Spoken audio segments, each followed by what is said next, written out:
అమరావతి అంటే ఆతిథ్యం అని నిరూపించారు రాజధాని ప్రాంత రైతులు. తెలుగువారి కలల రాజధాని కోసం ప్రాణప్రదమైన భూములు ఇవ్వటమే కాదు, అమరావతి వేదికగా తొలిసారి జరుగుతున్న శాసనసభ సమావేశాలకు హాజరైన ఎమ్మెల్యేలకు విందు భోజనం ఏర్పాటు చేశారు.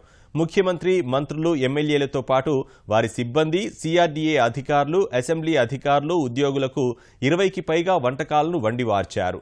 ప్రతి టేబుల్ వద్ద ఓ రైతు ప్రతినిధి ఉండి ఎవరికీ ఎలాంటి లోటు లేకుండా చూసుకున్నారు.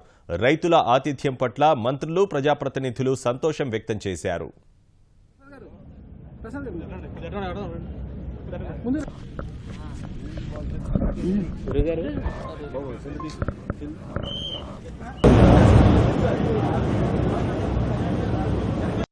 ఇక్కడ కూడా రైతులు వాళ్ళు భూములు ఇచ్చిందే కాకుండా ఎంతో ఆనందంగా ఈరోజు మమ్మల్ని ఎమ్మెల్యేలు కానీ, మంత్రులు కానీ, ముఖ్య నాయకులు కానీ, ప్రజలను కానీ, రాజకీయ నాయకులు, ప్రతి ఒక్క అధికారులను అందరినీ కూడా ఆహ్వానించి మాకు కడపార భోజనం పెట్టిన రైతన్నలకు ఎప్పుడు మా ప్రాణం ఉన్నంతసేపు వాళ్ళకి రుణపడి ఉంటామని కూడా తెలియజేస్తున్నాం. ఈరోజు భూములు అనేది బంగారం పండే పంటలు పండే భూములు ఈరోజు రైతులు మనకి ఇచ్చిందే కాకుండా ఈరోజు భోజనాలు పెట్టిన దానికి రైతు సోదరులందరికీ ప్రత్యేకంగా ప్రభుత్వం తరపున, అదేవిధంగా మా కుటుంబం తరపున కూడా ధన్యవాదాలు నేను తెలియజేస్తున్నాను. ఇక్కడ రైతాంగం అంతా కూడా 33,000 ఎకరాలు ఈ యొక్క సెక్రటేరియట్ కానీ ప్రభుత్వానికి ఈ యొక్క భవనాల నిర్మాణానికి స్వచ్ఛందంగా ముందుకొచ్చి ఇవ్వటమే కాకుండా ఈ ఆనంద సమయంలో వారందరూ కూడా ఈరోజు రైతులు ఇక్కడ మాకందరికీ కూడా భోజనం ఏర్పాట్లు చేసి చేయటం అనేది అన్నదాత సుఖీభావ అని వాళ్ళని ఆశీర్వదిస్తూ సెలవు తీసుకుంటున్నాం.